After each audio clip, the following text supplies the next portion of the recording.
للحمير في بلدة عيترون الجنوبية، وربع مليون ليرة قيمة جائزتي الحيوانين الأولين.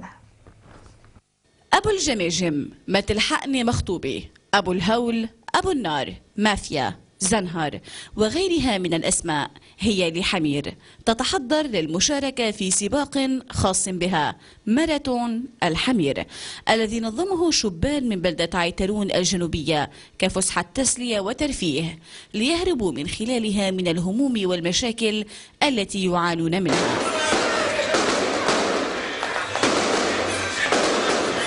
ومع صافرة الانطلاق أطلق العنان للحمير المتسابقين في ساحات عيترون، حيث كان التنافس على أشده بين 7 من الحمير، والفائز كان زنهر الذي عبر صاحبه عن فخره بإنجاز حماره. الجائزة له نجيب له فيها شعيل وأكل وتبن، ربحني هان بعطران، رفع لي راسي قدام الجمهور كله هان.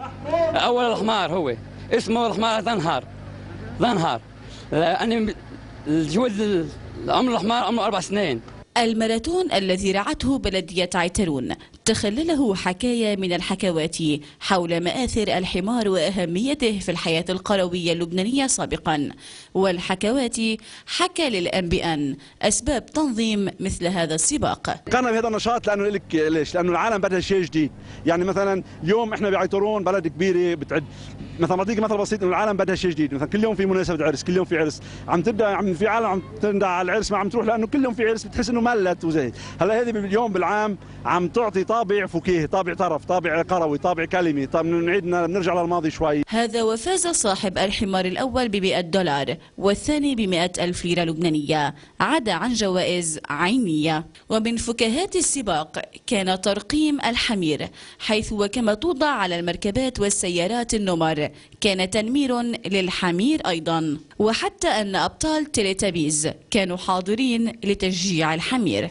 وعلى هذا فإن هذا الماراثون رسم بسمة على ثغور المشاركين والمشاهدين، حيث كرم الحمار أحسن تكريم.